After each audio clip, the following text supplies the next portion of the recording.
Exit போல் தமிழ்நாடு மட்டும் அல்லாமல் 5 மாநிலங்களையும் இந்த எக்ஸிட் போல் தான் இப்போ வந்து அனைவராலும் பேசப்பட்டு வர ஒரு விவாதமாக இருக்குது.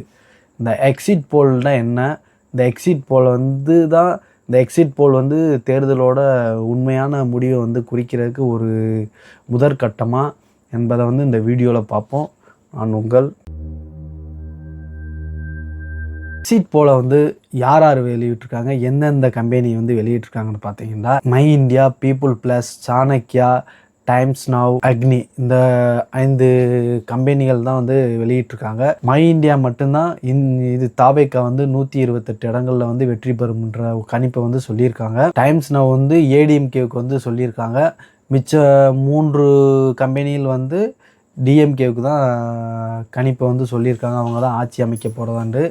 உடனே இந்த மாதிரி இதை வச்சுக்கிட்டு எல்லா சேனல்லையும், டிவிலையும், யூடியூப்லேயும் இதவே பற்றி விவாதிக்கிறாங்க. இது ஒன்றும் தேர்தலுக்கான முடிவு இல்லை, தேர்தலுக்கான ஒரு சின்ன கணிப்பாகத்தான் அதை வெளியிட்டிருக்காங்க.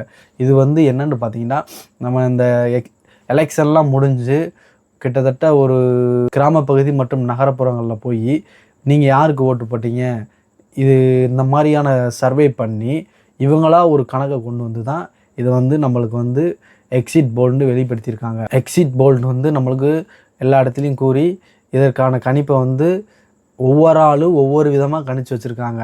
நம்மளுக்கே பார்க்கலே சிரிப்பு தான் வருது. இது எக்ஸிட் போல் வந்து வேறு ஒன்றும் இல்லை, நம்ம அங்கங்கே உட்காந்து பேசுகிறத வந்து இவங்க பேட்டி எடுத்து இவங்களா ஒரு கணக்கை வச்சு இதை வந்து இவங்க தான் முன்னணியாக இருப்பாங்க அப்படின்ற ஒரு கணிப்பு தான் வரிய. மே 4ஆம் தேதி வரும் இதற்கான உண்மையான ரிசல்ட் வந்து வெளியாகும், தேர்தல் முடிவுகள்.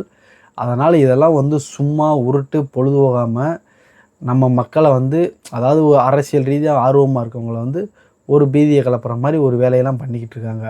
அப்படி கணிச்சாலும் இவங்க எத்தனை ஊரில் போய் எத்தனை பேர்கிட்ட வந்து பேட்டி எடுக்க முடியும்?